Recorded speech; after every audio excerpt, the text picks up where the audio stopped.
Bob Beckel, This is Cal Thomas, a conservative who is pro-life, a liberal who once worked for Jimmy Carter, who favors smaller government, who believes in big government. and in a town full of cheap shot artists, I've never heard Cal take a cheap shot. But even when he's wrong, he's likable. And this is Common Ground. And this is Common Ground.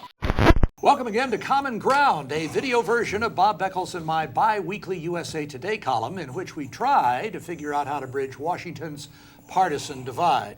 Today, the subject, Bob, is conservative media, and not just that, but Fox News. My goodness, the left seems to be all over Fox News again. I remember something the late David Brinkley once said about bias. He said something is biased only if you disagree with it. Funny line.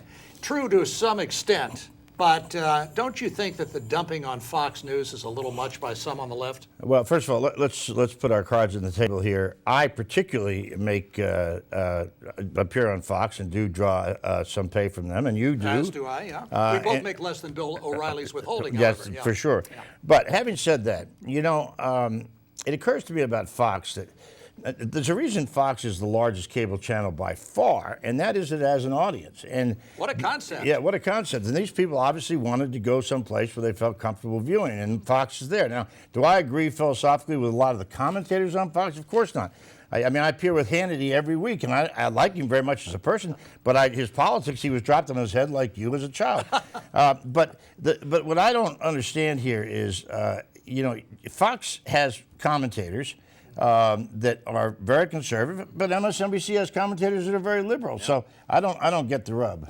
Well, of course, Fox also has people who are more libertarian, like O'Reilly. He's not always in the conservative camp. But here's what gets me. You follow these numbers. What is the top rating of Fox News Channel on a really good night? How many viewers do they draw?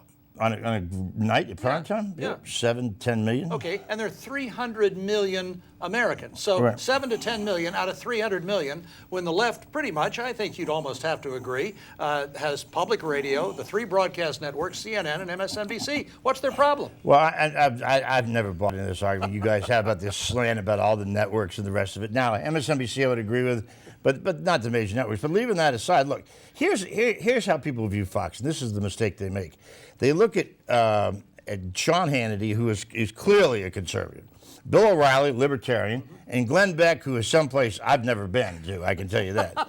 And they view that as Fox News, but they forget that there are all through the day legitimate journalists there, Brit Hume and Wallace and other people. And frankly, the attacks on Fox as being a far-right network is not fair to these people who've worked hard in journalism all their lives. Don't you think, though, that the attacks really help Fox in the end? I mean, yes, the left needs an enemy, the right needs an enemy, but doesn't it really fuel the attractiveness for conservatives of Fox News? Well, I can tell you, when the White House went to battle this last about a month or two ago with Fox's ratings went up. Now, I was in an uncomfortable spot, obviously, because I have a lot of friends at the White House, and because I'm on Fox.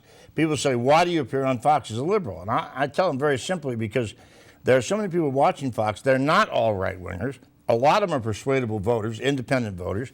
And I talk to more persuadable voters in a month on Fox than I would in a year on MSNBC or CNN. So I don't think the fight was good for Fox or the White House. And I think it's better now to let Fox be. I mean, they've been successful and accept that. Well, you and I are old enough to remember the pre-Fox world, and I go back to when I was a kid, black and white television. There were only 3 networks. ABC was a distant past. But I've had this talk with network presidents. I've told them there's a great, huge, unserved demographic out there that if you would at least try to bring them in and make them feel included with their values, their faith, and other things, you would reap a ratings bonanza. But there's something in their minds. There's some belief that somehow they're doing the fair and balanced deal. And so then Fox came along 10 years ago, saw that demographic, went after it, and has reaped the rewards. Just out of curiosity, did you also, did you live at a time when you had party line phones where you picked up the phone? I didn't, but I had relatives who did. You yes, did, and the milkman delivered the milk, right, to your house? Too, yeah. You know, I'll tell you, it's great. I mean, you're not old enough to have covered Lincoln, I don't think. No. But look, I drove a Lincoln once. You did? Yeah. Okay. We're going to try something a little bit different here, folks. About 2 weeks ago, we ran, or I guess more than that, so maybe a month ago, we ran a column about people who would reach out and find jobs or offer to help somebody find jobs. We're particularly interested in that. So if you were able to help your neighbor find a job or find somebody, or you're a church or you're an organization that funded somebody looking for a job, we'd surely like to hear about that. So That's right. I want to add something to that, Bob. A lot of my conservative friends believe, as I do, that government has grown too big. It's doing too many things that the Constitution doesn't provide for. So it seems to me that we conservatives, if we're against big government, we have to reach out to our neighbor and to our co-workers and our friends and actually help them. If we don't want government doing it, we got to do it ourselves.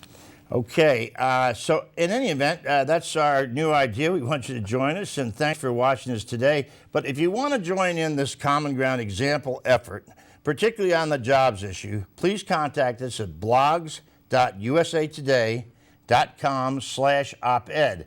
Let me repeat that, blogs.usatoday.com/op-ed. Thanks for joining us for another edition of Common Ground.